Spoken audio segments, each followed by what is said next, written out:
Congratulations Dheeraj గారు, congratulations. Thank you. మీరు ఈ సివిల్స్ సాధించడంలో ఎటువంటి ప్రణాళిక పెట్టుకుని మీరు దీంట్లో సక్సెస్ అయ్యారు? సో 3 స్టేజెస్ లో ఉంటుందండి సివిల్స్ అనేది. Prelims, mains and interview. So మూడింటి కొంచెం డిఫరెంట్ గా ఉంటుంది స్ట్రాటజీ. సిలబస్ వైపు వెళ్తాము మోస్ట్లీ, అండ్ పీవైకి చేస్తాము ప్రిలిమ్స్ అండ్ మెయిన్స్ కి, అండ్ టెస్ట్ సిరీస్ రాస్తాము. సో ఏంటంటే రెగ్యులర్ గా డిసిప్లిన్ టెస్ట్ రాయాలి, రివిజన్ బాగా ఉండాలి, షార్ట్ నోట్స్ ఉండాలి, ఎవరు చెప్పినా ఎంత ఉంటుంది కొన్ని స్టాండర్డ్ బుక్స్ ఉండాలి, అండ్ న్యూస్ పేపర్స్ నుంచి, కరెంట్ అఫైర్స్ మ్యాగజైన్స్ నుంచి, లేదా some other sources topper notes నుంచి, ఆన్సర్స్ నుంచి ఏదైనా దొరికితే వాల్యూ అనమాట ఈ న్యూస్. అండ్ ఇంటర్వ్యూకి it's like different ball game అండి. ఏంటంటే like you have to give responses, proper opinion building ఉండాలి మీకు, అండ్ మీ పర్సనాలిటీ చూస్తారు, ఆనెస్టీ ఉండాలి, లీడర్షిప్ స్కిల్స్ ఉన్నాయా, ఓకే, అండ్ ఇంకా సోషల్ కొహెషన్ ఉంటుందా, క్రిటికల్ థింకింగ్ ఆఫ్ ప్రెజర్ అలా ఉంటాయండి అసిమ్యులేషన్ అని. సో సిలబస్ ఉంటుంది దానికి కూడా. సో ఎలిమెంట్స్ చెక్ చేస్తాం. సో ఏ రిక్వైర్మెంట్స్ బట్టి అట్లా మ్యాచ్ చేయడానికి స్ట్రాటజీ. అంటే ప్రధానంగా ప్రిలిమ్స్ పరీక్షలో ఎటువంటి బుక్స్ చదివేవాళ్ళు ఎట్లా సక్సెస్ అయ్యారు దాంట్లో? ప్రిలిమ్స్ కోసం అయితే నేను టెస్ట్స్ అయితే విజన్ అండ్ ఫార్మ్ అంతా టెస్ట్ రాసేదండి. ఇయర్ అయితే ఫార్మ్ లో రాశాను, వీకెండ్ టెస్ట్ రాసిండే. అండ్ బుక్స్ కి వస్తే సేమ్ స్టాండర్డ్ బుక్స్, పాలిటీకి లక్ష్మీకాంత్ అండ్ ఆర్పీ అక్కడ చూసుకుంటాం. మెయిన్స్ కి యాక్చువల్ ఆర్పీ, దీనికి లక్ష్మీకాంత్ ఉంటుంది. మోడర్న్ హిస్టరీకి స్పెక్ట్రమ్ బుక్ ఒకటి ఉంటుంది. ఏన్షియంట్ అండ్ మిడివల్ కి ఎన్సీఆర్టీ బుక్స్ ఉంటాయి. జోగ్రఫీకి NCERT book, Majid Husain book ఒకటి ఉంటుంది జోగ్రఫీకి, ఇంకా గోషిలియన్ బుక్ ఒకటి ఉంటుంది ఫిజికల్ జోగ్రఫీకి. సో జోగ్రఫీకి ఇది. ఎకానమీకి అయితే Sriram spiral bound and notes ఉంటుంది, అది చదివాను నేను. అది కొంచెం కన్సైజ్ గా ఉంటుంది, టు ద పాయింట్ అని. రమేష్ అని చదివంటే కానీ like it was not useful for me, like అంత రిటర్న్స్ రాలేదు, చాలా హెవీ బుక్ కానీ అంత అవసరం కూడా అనిపించింది. సో మీకు ఇది సైన్స్ అండ్ టెక్ కి లైక్ స్పెసిఫిక్ గా ఏం చదవలేదు నాకు, like I had mostly current affairs magazines లో కవర్ అయిపోతుంది, న్యూస్ పేపర్ అండ్ విజన్ మంత్లీలో ప్రాపర్ కవర్ అయిపోతుంది. ఎస్ఎన్టీకి సారీ ఎన్విరాన్మెంట్ కి శంకర్ బుక్ తీసుకున్నాను నేను. అండ్ ఇంకేం మిగిలిపోయాయి, తర్వాత మీకు ఈ ప్రిలిమ్స్ లో ఏ సబ్జెక్ట్ నుంచి ఎన్ని మార్కులు వస్తాయనేది ఎంత ఎక్స్పెక్ట్ చేయొచ్చా, ఎట్లా ఉంటుండే? See, that's really difficult. ఎందుకంటే like anything can be asked. Prelims now has changed. The mode has changed a lot. So current affairs నుంచి ఒక సెగ్మెంట్ ఉంటుంది, లైక్ మ్యాపింగ్ గురించి అడుగుతాడు కొన్నిసార్లు. Like last year Ukraine war చాలా న్యూస్. సో మ్యాథ్స్ ఫాలోయింగ్ అడిగాడు, Ukraine చుట్టూ countries ఏవి నుంచి ఇవి కాదా, 2, 3, 4, 5 ఎన్ని కరెక్ట్ ఇచ్చాము నేను. సో కరెంట్ అఫైర్స్ నుంచి there is lump sum amount. You can expect 10 to 15 or 20 questions in current affairs. Solely current affairs. Polity నుంచి there is always a good line share ఉంటుంది పాలిటిక్ కూడా. You will have 15 questions around ఎట్లా అయితే politic ఖచ్చితంగా. తర్వాత హిస్టరీకి also there is a good share. But ఏంటంటే దేనికి ఇస్తాడు వెయిటింగ్ అనేది తనలో ఉంటుంది, ఏన్షియంట్కి ఇస్తాడా, మిడివల్కి ఇస్తాడా. మోస్ట్లీ మనం మోడర్న్ హిస్టరీ ప్రాపర్ స్ట్రాంగ్ గా ప్రిపేర్ అయి ఉంటాం. ఏన్షియంట్ లో like there are not many sources, so ఎక్కడి నుంచి తెచ్చి అడుగుతా ఉంటాడు, షాప్ ఇస్తాడు మిడివల్ హిస్టరీ. సో దానికి లైక్ వీళ్ళు రిస్క్ ఏరియా అనమాట, ఉండదు. And coming to environment next బాగా కవరేజ్ ఉంటుంది, ఎందుకంటే లైక్ ఫారెస్ట్ స్టడీస్ వరకు మనకి సేమ్ తెలుసు కాబట్టి మంచి వెయిట్ టెస్ట్. అందులో కూడా మోస్ట్లీ కరెంట్ అఫైర్స్ నుంచి వస్తాయి. టెస్ట్ సిరీస్ లో కవర్ అయిపోతాయి, ప్రాపర్ గా చేస్తుంది టెస్ట్ సిరీస్. ఎన్విరాన్మెంట్ ఎస్ఎన్టీ కూడా అంతే, మోస్ట్లీ టెస్ట్ సిరీస్, ఎందుకంటే కరెంట్ అఫైర్స్ మ్యాగజైన్స్ నుంచి కూడా అడగట్లేడు, లైక్ బేసిక్ అడుగుతున్నాడు, and he's going on to new developments అన్నమాట. సో ఎకానమీ కూడా like it's becoming like business page ఉంటుంది న్యూస్ పేపర్ లో, లైక్ లాస్ట్ బట్ పేజ్ ఉంటుంది బిజినెస్ అని, స్పోర్ట్స్ కి ముందు, నేషన్ తర్వాత. సో అందులో కొన్ని టర్మ్స్ వస్తుంటాయి అప్పుడప్పుడు. So we have to keep watch అనమాట, ఏమి ఇస్తున్నాడు. అదర్వైజ్ వెబ్ పేజెస్ అనమాట, ఐఎంఎఫ్ ది కానీ, వరల్డ్ బ్యాంక్ ది కానీ కొన్నిసార్లు అడిగాడు. I think he keeps asking IMF facility, credit facility ఉంది, ఈ ఏజెన్సీ ఇస్తుంది, ఇట్లా నడుస్తుంటే వెయిట్ చేయాలంటే ఇట్లా ఉంటుంది. బట్ జోగ్రఫీ కూడా లైక్ స్టాటిక్ ఎలిమెంట్స్ ఉంటాయి, రివర్స్ గురించి అడుగుతారు. There is an city that's an means అది ఏ రివర్ మీద ఉందని, లేకపోతే నేషనల్ పార్క్స్ గురించి అడగడం. So they keep doing it. తర్వాత సార్ ఇప్పుడు ప్రిలిమ్స్ పరీక్ష ఎన్ని మార్కులకు ఉంటుంది? ప్రిలిమ్స్ లైక్ 100 క్వశ్చన్స్ ఉంటాయండి, లైక్ 2+2 ఉంటుంది కరెక్ట్ చేస్తే, -0.66 అనమాట, 1/3 ఆఫ్ ద మార్క్స్ అనమాట. సో ఏంటంటే లైక్ కట్ ఆఫ్ అనేది ఒక specific cut off absolute number ఉండదు. ఆ ఇయర్ ఎన్ని సీట్స్ ఉన్నాయి అని దాన్ని బట్టి డిసైడ్ అవుతుంది. Like will take 10,000 some share of people mains. So దానికి 100 అట్లా కట్ చేస్తాడు అనమాట ఫిలిమ్స్ నుంచి. సో ప్రాబ్లం ఏంటి ఎక్కడ అవుతుంది అంటే లైక్ మనం టార్గెట్ పెట్టుకుంటాం, మనకు తెలియదు కాబట్టి ఇట్స్ నాట్ ఇట్స్ ఇయర్ అయితే 75 పడిపోయి ఉండేది. పేపర్ కోసం మోడ్ కూడా మార్చేస్తున్నాడు, సీసాట్ కూడా డిఫికల్ట్ గా ఉంది కాబట్టి కొంచెం కిందికి వచ్చింది. బట్ ఒక డీసెంట్ టార్గెట్ 100 దాటాలి అని పెట్టుకుంటే అది ఇట్స్ గుడ్ వన్. ఇంతకుముందు 120 అనేవాళ్ళు, but it's like too much అనమాట. ఇప్పుడు 100 టార్గెట్ పెట్టుకుంటే it's good. అంటే ఇప్పుడు ఈ ప్రిలిమ్స్ లోనే సిశాట్ అనే పేపర్ ఉంటుంది, అది సపరేట్ ఉంటుంది. ప్రిలిమ్స్ లో ఉందండి, లైక్ ప్రిలిమ్స్ అనేది ఒక క్వాలిఫైయింగ్ పేపర్. అందులో టూ ఉంటాయి అన్నమాట. First paper GS general current affairs, రెండోది సిసాట్. అందులో మ్యాథ్స్ అండ్ ఇంగ్లీష్ ఉంటుంది. హాఫ్ మ్యాథ్స్ ఉంటుంది, హాఫ్ ఇంగ్లీష్ కాంప్రిహెన్షన్ ఉంటుంది. సో అట్లా ఓకే, దీని తర్వాత నెక్స్ట్ మీరు మెయిన్స్ కు చదివినారు కదా, మెయిన్స్ కు ఆప్షన్స్ ఏంటి, ఏం ఆప్షన్స్ పెట్టుకున్నారు? నాది option anthropology. Throughout the 4 attempts I have stuck to anthropology. So ఆంథ్రోపాలజీకి వస్తే స్ట్రాటజీ అంటే లైక్ సిమిలర్ గా ఉంటుంది మెయిన్స్ కి. You have to make notes. ఈ క్వశ్చన్ ప్రీవియస్ నుంచి చూసి ఇది అడగొచ్చు, ఇప్పటిదాకా అడగలేదు అని. ఎందుకంటే లైక్ లాస్ట్ 4 years నుంచి ప్రిఫర్ చేసి అడుగుతున్నారు అనమాట. 4 అందరికీ వచ్చు, లైక్ కొంచెం పేపర్ డిఫికల్ట్ చేద్దాం అని చెప్పి ఎక్కువ మంది ఆర్ చూసింగ్ ఆంథ్రోపాలజీ అని they are asking peripheral areas. So ఈ ఏరియా ఇప్పటిదాకా అడగలేదు, ఇది అడగొచ్చు అని you have to identify to actively. And current affairs అందులో కూడా లేటెస్ట్ డెవలప్మెంట్స్ ఉంటే అడుగుతున్నారు. అదర్వైజ్ ఆ కాంటెక్స్ లో రాకుండా కూడా ఆ క్వశ్చన్ అడిగితే, ఇప్పుడు లైక్ ఫర్ ఎగ్జాంపుల్ నియాండర్తల్స్ గురించి అడిగితే, సో అంటే పాపో ఈ was given Nobel peace prize, ఫిజియాలజీలో ఆయనకి ఇచ్చిన పీస్ ప్రైజ్ ఆయన వర్క్ గురించి అక్కడ నియాండర్తల్. సో అది యూ కెన్ రైట్. సో అట్లా వాల్యుయేషన్స్ చేస్తూ ఉండాలి.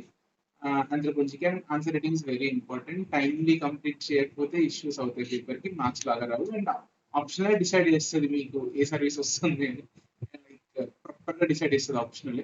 సో యాక్చువల్లీ నాకు ఇయర్ కూడా ఆప్షన్ హెల్ప్ అయింది. ఎస్ఏలో జిఎస్ లో నాకు అనుకున్న మార్క్స్ రాలేదు, ఎస్ఏ ఆప్షన్ లో వచ్చిండే. సో ఐ కుడ్ కౌంటర్ వే అనమాట. సమ్హౌ ఐ మీన్ 170 వచ్చింది. సో అయితే మీకు ఆప్షన్ తో పాటుగా మెయిన్స్ లో ఎన్ని పరీక్షలు ఉంటాయి, టోటల్ గా ఎన్ని పేపర్స్ ఉంటాయి? సో మొత్తం 9 పేపర్స్ అండి మెయిన్స్. ఫస్ట్ పేపర్ వచ్చేసి ఎస్ఏ ఉంటుంది, ఆ తర్వాత నెక్స్ట్ డే జిఎస్ 1, ఆ తర్వాత మధ్యాహ్నం జిఎస్ 2, ఆ తర్వాత మార్నింగ్ 4 సెషన్ జిఎస్, తర్వాత జిఎస్ 4. సో ఇవి 5 జిఎస్ పేపర్స్ అన్నమాట. అండ్ 1 వీక్ తర్వాత 2 ఆప్షన్ పేపర్స్ ఉంటాయి, పేపర్ 1, పేపర్ 2. దీనికంటే ముందు రోజు ఒకటి మీ మదర్ ఇండియన్ లాంగ్వేజ్ పేపర్ ఉంటుంది అనమాట, మధ్యాహ్నం ఇంగ్లీష్ పేపర్ ఉంటుంది. సో ఇవన్నీ కలిపితే 9 పేపర్స్ అవుతాయి. బట్ ఇందులో ఏంటంటే English and Indian language there are the qualifying papers prelims లాగా అనమాట. 1/3 మార్క్స్ వచ్చేస్తే you will be through. So they're only testing basic. అవి ఫైనల్ లిస్ట్ లోకి ఈ మార్క్స్ పరిగణించబడదు. అంటే ఇప్పుడు 9 పేపర్స్ ఉంటాయి అన్నారు కదా, ఈ 9 పేపర్స్ ఈచ్ వన్ పేపర్ కి ఎన్ని మార్క్స్ ఉంటాయి? సో 9 నేను చెప్పాను కదండి, 7 ఏంటంటే మీకు మార్క్స్ లిస్ట్ కి కౌంట్ చేస్తారు. 7 papers, 2 papers are only qualifying. Okay, ఆ 2 7 పేపర్స్ అన్నిటికీ 250 మార్క్స్ ఉంటాయి. జిఎస్ 1 కి సారీ ఎస్ఏకి జిఎస్ 1 to 4 అన్నిటికీ 250 మార్క్స్ ఉంటాయి. ఆప్షనల్ 2 పేపర్స్ ఉంటాయి. Each paper has 250 marks. So totally 1750 marks mains total Tally. Okay, after మనము ఈ మెయిన్స్ కంప్లీట్ చేసుకున్నాక నెక్స్ట్ ఫైనల్ గా ఇంటర్వ్యూ దశ ఉంటుంది కదా, ఇంటర్వ్యూ దశకు ప్రిపేర్ కావాలంటే ఎట్లా, ఇంటర్వ్యూ దశలో మీ అనుభవాలు ఏంటి? ఇంటర్వ్యూ ఎట్లా ప్రిపేర్ అవ్వాలి అంటే ఒక ఎటిక్వెట్ ఉంటుందండి ఇంటర్వ్యూకి. There is an expectation from you. Okay, ఒక పబ్లిక్ రోల్ లోకి మీరు వెళ్తున్నారు, ఎట్లా హ్యాండిల్ చేస్తారు ఆ రోల్ ని చూస్తారు అన్నమాట. ఫస్ట్ పొజిషన్ లో పెడితే ఎట్లా చూస్తారు, ఒక సిచ్యువేషన్ బేస్ క్వశ్చన్ ఇచ్చి ఇతను అప్రోచ్ ఏంటి, ఎట్లా ఆలోచిస్తాడు, తన మైండ్ సెట్ ఏంటి అని చూస్తారు.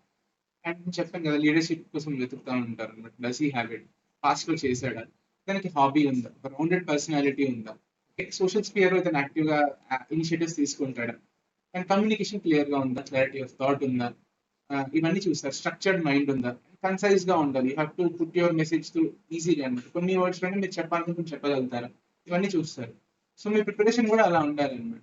లైక్ మాట్లాడటం, ఇప్పటిదాకా మీరు రైటింగ్ చేస్తారు, ఇంటర్వ్యూ స్టేజ్ లో you will do more of talking. ఎందుకంటే ఇప్పటిదాకా మీ పేపర్ రిప్రజెంట్ చేస్తుంది, ఇప్పుడు మీరు మీరే డైరెక్ట్ గా రిప్రజెంట్ చేస్తారు. So it will have many elements అండి. మీ డ్రెస్సింగ్ దగ్గర నుంచి, మీ గ్రూమింగ్ దగ్గర నుంచి, మీరు ఎట్లా మాట్లాడతారు, మీ వాయిస్ మోడ్యులేషన్ కూడా చాలా ఇంపార్టెంట్. ఎందుకంటే ఆ టైంలో నాకు చెప్పారు, నా వాయిస్ కొంచెం నేను ఫాస్ట్ గా మాట్లాడతాను, సో కొంచెం స్లో డౌన్ చేయండి పేషెంట్. లైక్ ఇంకొంచెం పెద్దగా మాట్లాడండి. So then try to tune it అనమాట, టోన్ చేయడానికి ట్రై చేస్తారు. సో ఇలాంటి ఎలిమెంట్స్ అన్ని మీరు మాక్ ఇంటర్వ్యూస్కి వెళ్ళినప్పుడు మీకు తెలుస్తుంది. And but there are more core elements అనమాట, something very very basic.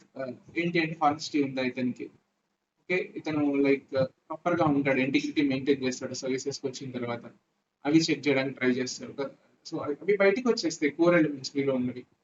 And are you smiling, are you presenting yourself positively, okay that is also very important. ఎందుకంటే like you will be working throughout the day and మీకు ఇంకా చాలా మంది people ఉంటారు subordinates, వాళ్ళని మీరు inspire చేస్తూ ఉండాలి. సో దే ఎక్స్పెక్ట్ అనమాట ఇవన్నీ ఇలా చేయగలిగితేనే అట్లా చేస్తారు. So that was it. And నేను చేసింది ఏంటంటే హ్యాడ్ గ్రూప్ అనమాట, గ్రూప్ ఆఫ్ ఫ్రెండ్స్ ఉండే. ఇంటర్వ్యూకి ముందు యూస్ టు డిస్కస్ అనమాట, ఇది అడిగితే ఏంటి, what will you, how will you deal with it, ఎట్లా చేద్దాము. అండ్ కరెంట్ అఫైర్స్ పేపర్ వస్తుంది, న్యూస్ పేపర్ 2-3 న్యూస్ పేపర్ తీసుకుని యూస్ టు టాక్ అనమాట. ఇది న్యూస్ ఐటమ్ ఉంది, ఇలా జరిగింది, ఎందుకు జరిగింది, why this problem is happening, ఎట్లా సాల్వ్ చేస్తాం మీరు డిఎం అవుతుంది. ఫ్రెండ్ గ్రూప్ ఉంటే it will be very helpful. Isolated గా సిచ్యువేషన్ కాదు, interview cannot be done interview question చేసి ఫ్రెండ్స్. సో అది అలా జరిగింది. ఓకే సార్, ఇంకొకటి మనం ఈ గత ప్రిలిమ్స్ అయినా మెయిన్స్ అయినా ఇంతకుముందు ఇంటర్వ్యూ అయినా కానీ ఇంగ్లీష్ లో ఉండేది కదా గతంలో, ఇప్పుడు ఇంగ్లీష్ లోనే ఉందా, తెలుగులో కూడా అన్ని అవకాశాలను రాసుకోవడానికి కానీ ఇంటర్వ్యూ చేయడానికి కానీ? డెఫినెట్లీ తెలుగులో రాయొచ్చండి, there is medium of instruction, Telugu పెట్టుకోవచ్చు. అండ్ ఇంటర్వ్యూ కూడా తెలుగులో అయిపోవచ్చు, వాళ్ళు అడుగుతారు నేను మీడియం ఆఫ్ ఇన్స్ట్రక్షన్ ఏంటి అని. బేసిక్ గా ఏంటంటే మీరు తెలుగులో ఇస్తే మీకు ఒక ట్రాన్స్లేటర్ ఉంటారు, 5 మెంబర్ బోర్డు కాకుండా పక్కన ఆల్ ఇండియా రేడియో నుంచి పిలుస్తారు అనుకుంటా, ఒక ట్రాన్స్లేటర్ పెడతారు. మీరు తెలుగులో అయితే వాళ్ళు అనువదించి దాన్ని ఇంగ్లీష్ లో వాళ్ళకి మార్చి చెప్తారు అనమాట. ఐ థింక్ ఇయరే ఉన్నారు like Uday Krishna Reddy, he was like తను తెలుగులోనే ఇచ్చాడు ఇంటర్వ్యూ కూడా, లైక్ ట్రాన్స్లేటర్. బట్ నేను ట్రాన్స్క్రిప్ట్ చూసాను తనది, లైక్ తను అప్పటికే ఇంగ్లీష్ నేర్చేసుకొని తను ఇంగ్లీష్ లో ఇచ్చేసాడు ఇంటర్వ్యూ. బట్ మీరు తెలుగులో ఇవ్వాలనుకుంటే ఇచ్చుకోవచ్చు, ఓకే. ఓకే సార్, ఇంకోటి మనము దీంట్లో స్మార్ట్ వర్క్ అని చాలా మంది అంటుంటారు, అంటే smart work hard work difference ఏంది అసలు? చూడండి లైక్ ఎట్లా అంటే ఇది ఒక సుత్తి తీసుకొని బండని కొట్టే ప్రాసెస్ కాదు. అతను గంట సేవ్ చేస్తున్నాడు, నేను గంట సేవ్ చేస్తున్నాను, ఇది నాది ఇంత పగిలింది, అతను ఇంత పగిలింది అన్నట్టుగా ఉంటుంది. లైక్ ఇట్స్ ఓషన్, చాలా పెద్దగా ఉంటుంది. దెర్ ఆర్ మెనీ ఐటమ్స్, మీకు పేపర్ ఓపెన్ చేస్తేనే ఇట్స్ వెరీ కంప్రహెన్సివ్. అందులో మీరు పిక్ చేసుకోవాలి. లైక్ సిలబస్ మీకు ఐడియా ఉంటే పీవీకి తీసుకుంటే you will have an idea, okay ఇది ఉంది, ఇది అడగవచ్చు, ఇది ఉంది, నేను చదవాలి బికాస్ ఇది సిలబస్ లో ఉంది. సో స్మార్ట్ గా ఏది పిక్ చేసుకోవాలో ఏది వదిలేయాలో తెలియడమే స్మార్ట్ వర్క్. అందులో అండ్ దెర్ ఆర్ 4 ఇన్ని పేపర్స్ ఉన్నాయి కదా, జిఎస్ 4 పేపర్స్, ఇందులో స్కోరింగ్ పేపర్స్ ఏవి, దాని మీద ఫోకస్ పెట్టాలి. ఎక్కువ టైం ఏది స్కోరింగ్ దానికి పెట్టాలి. లైక్ తక్కువ స్కోరింగ్ వచ్చే వాటిలో లైక్ జిఎస్ 3 ఉంటుంది, అందులో ఏంటంటే చాలా వైడ్ గా ఉంటుంది సిలబస్, దాంట్లో ఎక్కువ టైం పెట్టేస్తే రిటర్న్స్ ఎక్కువ రాకపోతే that is not a smart strategy అని. ఈ అటెంప్ట్ చేసింది అది. I focus on essay, ethics and politics, GS 2 and option and interview, ఇవి నా స్ట్రెంగ్స్ ఉండేది.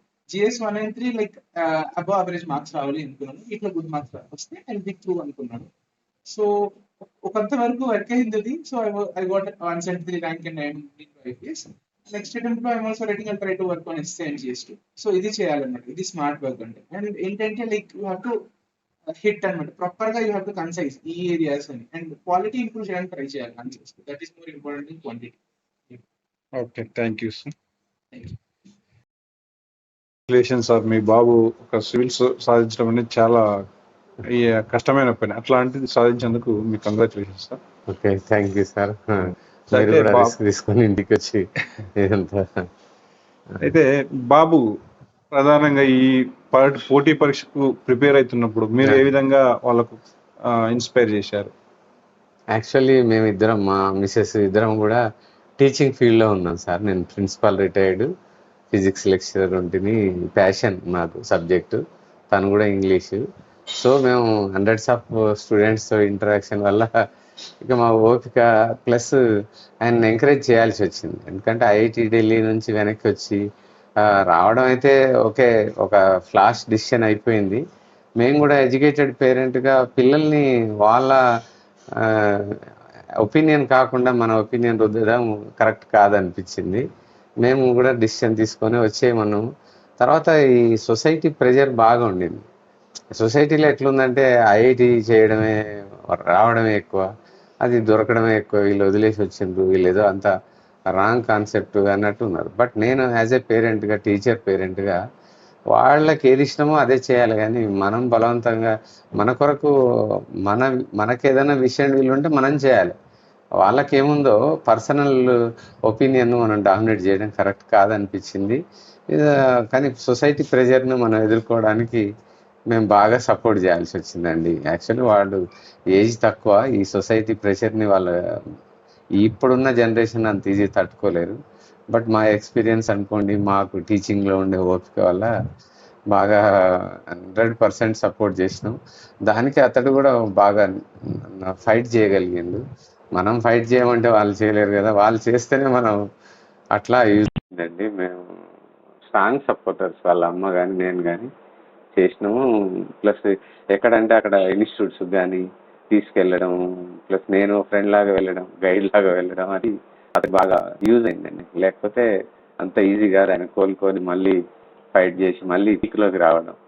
ఒక పీక్లో నుంచి బురదలో పడిపోయింది. ఐఐటి ఢిల్లీ నుంచి 1 crore ప్యాకేజీ వచ్చే ఛాన్స్ 9.3 CG అక్కడ ఆయనకు వదిలేసి పడిపోతే మళ్ళీ లేవడం, సరే గాడ్ గిఫ్ట్ అనుకోండి, మాకుండే ఓపిక అనుకోండి.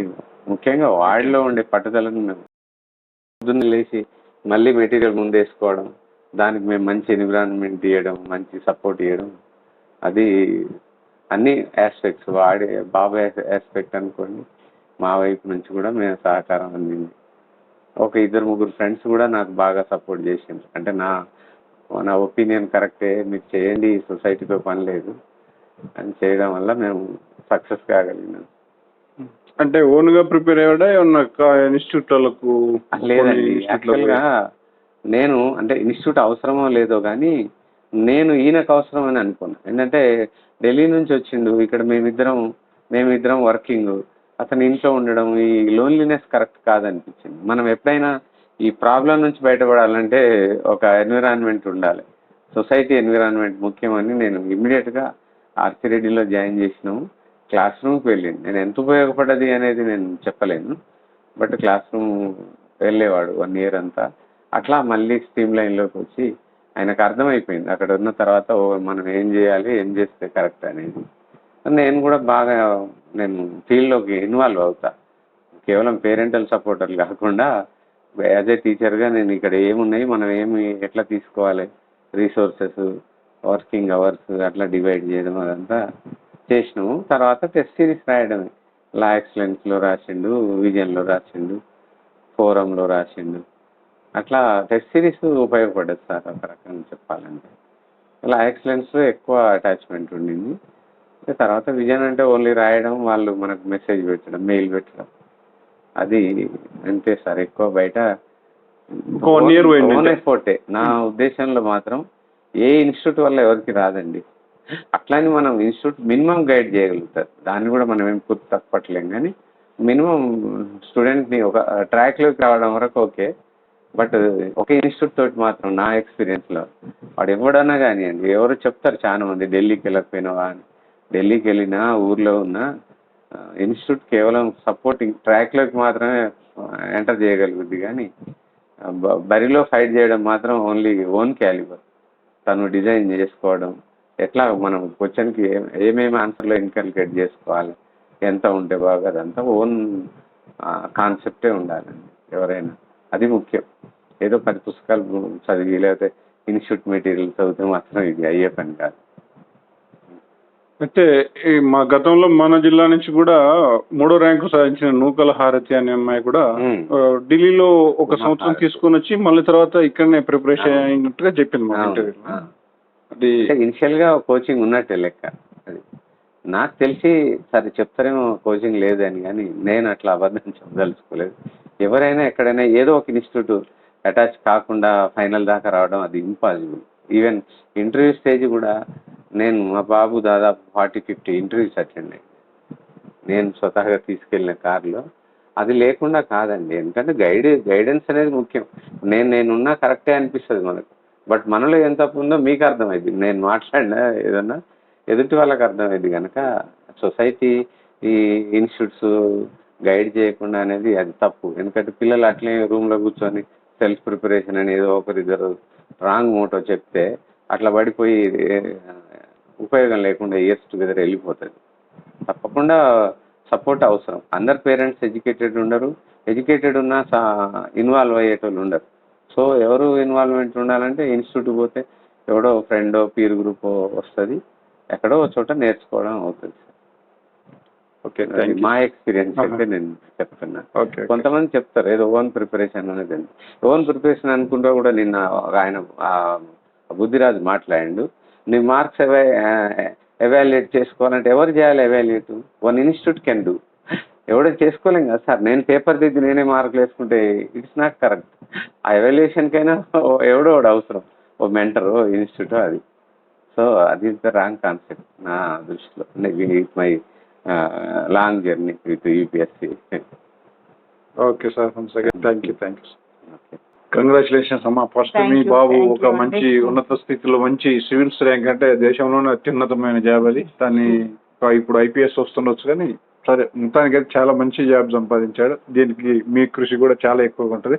మీరు ఏ విధంగా బాబుకి ఇన్స్పైర్ అయ్యారు? ఏ విధంగా మీరు సహకరించారు బాబుకి? జనరల్గా ఏ మదర్ అయినా పిల్లలకి కావాలని వర్క్ చేస్తాను. నేను ఒక టీచర్ని కాబట్టి ఇంకొంచెం ఎడ్యుకేషన్ దాని గురించి వాళ్ళకి చెప్పడం, చిన్న క్లాసులలో ఎప్పుడైనా ఈవినింగ్ అంత స్ట్రిక్ట్గా ఏమి మేము ఇది చేయకపోయేది. వాళ్ళు ఇంట్రెస్ట్ క్రియేట్ చేసేది అంతే ఎక్కడ కూడా. సో ఎప్పుడు బాధపడ్డామంటే ఐఐటి కోసము ఆ స్కూల్స్ ఎట్లా ఉంటాయి అంటే నల్గొండనే, బట్ వీడిన ఇన్ఫ్లుయెన్స్ చూసి వాళ్ళు ఓన్లీ ఫిజిక్స్ అండ్ మ్యాథమెటిక్స్ అది మాత్రమే, వేరే క్లాసెస్ అటెండ్ కానీ వాళ్ళు. లాస్ట్లో మామూలుగా హోమ్ ఎగ్జామ్స్ అప్పుడు ఒక 2-3 days మాత్రమే ఛాన్స్ ఇచ్చి చదవమని. అందులో కూడా వాడికైనా మంచి పర్సంటేజ్ వస్తుండే, మంచి వర్త్ ఉంది అని చెప్పేసి. కానీ గేమ్స్ ఎవ్రీథింగ్, డాన్స్, సింగింగ్ అన్నిట్లలో ఉన్నాడు. కానీ దీనివల్ల ఏంటంటే వాడు అవన్నీ కోల్పోయాడు అనేది ఒక బాధ ఉండేది. వాళ్ళు సెలెక్ట్ చేసుకున్నారు చైనా బ్యాచ్ వల్ల అక్కడికి వచ్చేది. బాబు ఇంటర్లో బాగా రిస్కే తీసుకున్నాడు. వాడు ఐఐటి వచ్చింది, మంచి ర్యాంక్ వచ్చింది, ఢిల్లీ కంప్యూటర్ సైన్స్ వచ్చింది. సో వెళ్ళాక వాడికి ఏంటంటే ఇది ఊరికే ఒక దగ్గర ఉండి చేసే జాబ్ నాకు సూటబుల్ కాదేమో అనే ఫీలింగ్ వచ్చింది అన్నమాట వాడికి. మేమేమో ఇంత కష్టపడి నువ్వు మళ్ళీ సరే చూద్దాం ఈ 1 year చూడు, నచ్చకపోతే వచ్చేద్దు అంటే పర్సంటేజ్ కూడా హైయెస్ట్ వచ్చింది. అక్కడ టాప్ 10లో ఉన్నాడు. వాళ్ళు మెడల్, క్యాష్ ఇవన్నీ ప్రైజ్ వచ్చింది, అదంతా వచ్చింది. సరే సమ్మర్లో వచ్చినప్పుడు కూడా వాడు అంత ఇంట్రెస్ట్ చూపించలేదు. సరే వెళ్ళి చూడు, నచ్చకపోతే వచ్చేద్దు కానీ అంటే వెళ్ళి 6 months ఫస్ట్ సెమిస్టర్ వరకు ఉన్నాడు. తర్వాత నచ్చట్లేదు అన్నాడు, వచ్చేయమన్నాం మేము కూడా. ఇంకా ప్రెషర్ చేయలేదు. సరే ఏ ఫీల్డ్కి వచ్చినా సక్సెస్ అవుతాడనే నమ్మకం మాకుంది. వచ్చినాడు. కొంచెం బాగా స్ట్రెయిన్ ఏంటంటే పూర్తిగా ఆపోజిట్ అనమాట. మళ్ళీ ఆర్ట్స్ దాంట్లోకి ఇంకా 1 year మళ్ళీ వేస్ట్ అవుతుంది అనే ఫీలింగ్లో డిస్టెన్స్లో జాయిన్ అయ్యి క్లాసెస్ లేవు. సబ్జెక్ట్ అంతకుముందు స్కూల్లో కూడా వాడికి లేదు. కొంచెం బాగా టెన్షన్ ఉండే మాకు, కానీ వాడు సక్సెస్ అయ్యాడు. మళ్ళీ అటెంప్ట్ ఇస్తాడు. ఈసారి ఖచ్చితంగా మంచి ర్యాంక్ వస్తుంది అనేది ఒక భయం ఏముంది అంటే మంచి ఇన్స్టిట్యూట్ నుంచి వెనక్కి వచ్చి ఇది ఆర్ట్స్లోకి వచ్చిండు. సరే ఎంబీఏకి పంపిద్దాం అనుకున్నాము మేము, ఇంకా మంచి యూనివర్సిటీకి పంపించేద్దాము, స్కిల్స్ ఉన్నాయి వాడికి అనుకున్నాము. కానీ సార్ ఇది వచ్చింది. నెక్స్ట్ ఏ సాఫ్ట్వేర్ సైడ్ అయితే ఏదో ఒకటి జాయిన్ అవుతుండే, కానీ ఎట్లా అనేది కొంచెం భయం ఉండే, టెన్షన్. కానీ వాడు సక్సెస్ అయ్యాడు, చాలా హ్యాపీ. ఇంజనీరింగ్ మొత్తం కంప్లీట్ అవ్వలేదండి. కంప్లీట్ కాకుండా ఫస్ట్ ఇయర్లో మంచి పర్సెంటేజ్ వచ్చింది, అంత వచ్చింది. సెకండ్ ఇయర్ ఒక సెమిస్టర్ తర్వాత అందులో వెదర్ కండిషన్స్ కూడా అప్పట్లో అలో చేసేవాళ్ళు కాదు. ఢిల్లీలో అన్ని బోర్డ్స్ ఉండేవి, ఎలాంటి ఎలక్ట్రానిక్ గాడ్జెట్స్, కూలర్స్, ఏసీలు, ఫ్రిడ్జ్. ఇప్పుడు పక్కనే ఎయిమ్స్ ఉంటుండే, వాళ్ళకి అన్ని అలో చేసేవాళ్ళు. ఎందుకంటే మా కొలీగ్ ఉండే, వాళ్ళ అబ్బాయి ఉండే, అన్ని వాళ్ళు రూమ్ అంటే ఇంకా వాళ్ళు ఉన్నన్ని రోజులు ఒకటే రూమ్ అలాట్ చేసేవాళ్ళు. సో వాళ్ళు అన్ని కూడా పెట్టుకోవచ్చు లోపల. ఎందుకంటే చాలా ఎక్స్ట్రీమ్ హీట్ ఉంటుంది, ఎక్స్ట్రీమ్ కూల్నెస్ ఉంటుంది అక్కడ. అదొకటి చాలా ఇబ్బంది అయ్యి మా బాబు వచ్చేసిన తర్వాత మినిస్టర్ వచ్చి చూసి వాళ్ళకి అలో చేయమని చెప్పేసిందంటే వీడికి పర్మిషన్ కూడా ఇచ్చారు. తర్వాత రావచ్చు 1 year కాదు 2 years, ఇంకే ఇన్స్టిట్యూట్ ఐఐటికి సంబంధించిన ఎందులోనైనా ఇస్తామన్నారు, ఖరగ్పూర్, మెడ్రాస్. కానీ ఈయనకి ఏంటంటే అట్లా ఇష్టం లేకుండే, వేరే ఇట్లా పబ్లిక్ దాంట్లోకి రావాలనేది కొంచెం ఎక్కువ ఉండే. తర్వాత సార్ కూడా ఏంటంటే ఇట్లా ఇది ఉంటుంది, మరి ఒకవేళ నువ్వు అది కాదనుకుంటే అన్నాక ఇక ఇష్టం లేకుండా ప్రెషర్, ఏంటంటే ఊరికే కంప్యూటర్ ముందు కూర్చోవడం కొంచెం యాక్టివ్నెస్ ఎక్కువ ఉంటుండే చిన్నప్పటి నుంచి, ఇష్టం లేకుండే. సర్లే అనుకున్నాను. కానీ మా వాళ్ళు, మా ఫ్యామిలీ మెంబర్స్, ఫ్రెండ్స్ అందరు కూడా ఏంటి అంత మంచి ర్యాంక్ 56 వచ్చి వాడు వెనక్కి రావడం, మీరు రమ్మనడం, మీరే ఇల్లు ఉండనంటే మేము ఉంటామంటే కూడా నాకు అది ఇష్టం లేదు, మీరు ఉండా మాత్రమే అంటే కూడా వాళ్ళందరూ వాళ్ళకి చాలా ఉంటాయి కదా యాక్టివిటీస్, అందులో కూడా అన్ని ప్రోగ్రామ్స్లో పార్టిసిపేషన్ చాలా మిస్ అయ్యామని ఫ్రెండ్స్ అందరు ఫోన్ చేస్తున్నా. వాడికి ఎందుకు ఆ ఫీల్డ్ నచ్చలేదు. మా ఫ్యామిలీలోనే చాలా మంది ఉన్నారు యూఎస్లో ఆ ఫీల్డ్లో. వాళ్ళు చెప్తుంటే కూడా మేము ఇంకేముంది బోర్ వస్తుంది, ఇన్నేళ్ళు అదేనా ఇక అని. సో ఇదవుతే అదొకటి. ఇంకొకటి ఇన్స్పిరేషన్ ఏముండే అంటే ఒక హయ్యర్ పోస్ట్లోకి పోతే ఏదన్నా మనము యూజే చేయొచ్చు. ఇప్పుడు పిల్లలు గవర్నమెంట్ పిల్లల్ని చూస్తుంటాం కదా, మేము గవర్నమెంట్ పోస్టులలో ఉన్నాం, మేము అది చెప్పేవాళ్ళం అంటే నువ్వు ఒకవేళ మంచి ఇదిలోకి ఉంటే నువ్వే ఒక రూల్ పాస్ చేయొచ్చు, చేసి నీకు ఏదో యూజ్ అవుతుంది అనుకుంటే పేదవాళ్ళకి అది చేయొచ్చు. యాజ్ ఏ టీచర్గా ఉంటే మేము చెప్పగలము కానీ అవన్నీ చెయ్యలేము. ఇట్లా చిన్నప్పటి నుంచి జనరల్గా పేరెంట్స్ చెప్పుకుంటారు కదా, ఇట్లా చెప్పేవాళ్ళం అనమాట. సో వాడు సక్సెస్ అయ్యారు. మా పాప కూడా బిట్స్ పిల్ల ఐఐటీలో వచ్చిండే, కానీ అనుకున్న బ్రాంచ్ రాలేదు అని చెప్పేసి బిట్స్ పిల్లల్లో ఎలక్ట్రానిక్స్, సార్ ఫిజిక్స్ ఎలక్ట్రానిక్స్, ఆయనకి అప్పట్లో ఎలక్ట్రానిక్స్ అంటే చాలా బాగుండే, ఆమె ఎలక్ట్రానిక్స్ చేసింది బిట్స్ పిల్లల్లో. సో నాకు సిఎస్ కావాలని సిఎస్ తీసుకున్నాను. సరే ఎనీహౌ మిగతా వాళ్ళంతా అదే మేము చెప్తాము, వాళ్ళు అక్కడే 4 years కంప్లీట్ చేసి వచ్చి కూడా మళ్ళీ ఇటు వచ్చేస్తున్నారు కదా. సరే వీడు కరెక్ట్ రూట్లోకే వచ్చాడు అనేది. తర్వాత డిస్టెన్స్ ఎడ్యుకేషన్ బిఏ మన ఆయన ఇంట్లోనే రామరెడ్డి డిస్టెన్స్ దాంట్లో డిగ్రీ బిఏ తో చేశాడు. అందులో కూడా అంతవరకు ఎవరికి అంత పర్సెంటేజ్ రాలేదట డిస్టెన్స్ లో, అది కూడా రికార్డ్ అని రిలేటివ్ ఉండే కజిన్. వేస్ట్ అవుతుంది అని చెప్పేసి డిస్టెన్స్ లో అన్నమాట. కాలేజ్కి వెళ్ళిన ఫీలింగ్ లేదు ఇంటర్ వరకే. ఇంకా అది స్కూల్లోనేమో వాళ్ళు ఒక దగ్గరనే కూర్చోబెట్టేవాళ్ళు. ఇంటర్లో కూడా ఎట్లా ఉంటుంది మీకు తెలుసు కదా, అట్లా కొంచెం ఎక్కువ ఫ్రెండ్స్ తో ఎంజాయ్ చేసే టైంలో ఎక్కువ స్ట్రెస్ ఫీల్ అవ్వాలి. గ్రేట్ అండి. ఒకటి ఐఐటి వదిలిపెట్టి మళ్ళీ ఓపెన్ సిటీ లో జాయిన్ అయ్యి దాన్ని మళ్ళీ నేను కూడా ప్రెషరైజ్ చేయలేదు అని, సరే ఇష్టం లేదు. తర్వాత కూడా నేను ఇక్కడే కూర్చోవాలి, ఇట్లనే కూర్చోవాలి అని. సర్లే వాడికి ఉంది, వస్తుందని మాకు నమ్మకం ఉండే. అందరు కూడా మీరు రాంగ్ స్టెప్ వేసారు వాళ్ళని అనవసరంగా, ఎందుకంటే వాళ్ళ ఫ్రెండ్స్ అంతా మంచి శాలరీస్ తోటి మంచిగా ఎంజాయ్ చేస్తూ మంచి మంచి ప్యాకేజీలతో ఉంటే మీరు వాడిని ఎందుకు ఇట్లా చూద్దాం వస్తుందనే నమ్మకం మాకు ఉండే. వాడికి సరే లేట్ అయినా అది కూడా కొన్నిసార్లు చాలా బాధపడుతుండే, నేను మిమ్మల్ని ఇబ్బంది పెడుతున్నాను. ఎనీహా ఓకే అండి, థ్యాంక్ యూ. నిజంగా గ్రేట్ మేడం. మీ యొక్క నమ్మకాన్ని ఆయన ప్రూవ్ చేసి ఈ రోజు అందరికంటే కూడా శాలరీ ఎక్కువ తర్వాత సంగతి, కానీ ఒక మంచి అత్యున్నతమైన పోస్ట్ కొట్టడం. ఒక ఇన్సిడెంట్ ఏంటంటే మా దాంట్లో అంటే నాకు కజిన్ కి చిల్డ్రన్ లేకుండే, పిల్లలు లేకుంటే ఆమెకి ఎట్లా రిలేటివ్స్ లో అట్లా మేము వద్దన్నాం, అట్లా బాగోదు, పిల్లలు పెద్దగా వాళ్ళు ఫీల్ అవుతారు వీళ్ళు ఫీల్ అవుతారు. అప్పట్లోనే ఊయల అనే ప్రోగ్రామ్ వచ్చింది నల్గొండలో. అట్లా తను మా అడ్వైస్ తోటే తీసుకుంది, బేబీని తీసుకోండి అంటే అబ్బాయి అయితే అన్ని కోరికలు తీరవు తీసుకుంది. వాళ్ళు అంటే చాలా నచ్చింది. ఒక కలెక్టర్ ఉండే, ఆయన చాలా వీళ్ళకి హెల్ప్ఫుల్ అయింది, వాళ్ళు కూడా చాలా హ్యాపీగా ఉన్నారు. అప్పట్లో చెప్పేవాట ఇట్లాంటి పిల్లలు, మేము మాది నల్గొండ కాబట్టి దేవరకొండ దగ్గర చాలా అట్లా వదిలేసిపోతుంటారు. అది ఈ ఆ ఊయల అనేది ఉండబట్టి వాళ్ళు ఏంటంటే తీసుకొచ్చి అక్కడ ఇస్తున్నారు, లేకపోతే ఎక్కడ వదిలేసి ఎవరికో అమ్మేసుకొని చాలా చూసినాం, అట్లాంటివి విన్నాము. సో ఇట్లాంటివి హైయెస్ట్ అట్లాంటి పోస్ట్లో ఉంటే నువ్వు ఏదైనా చేయగలుగుతావు, ఇట్లా అవుతుంది అనేది కొంచెం.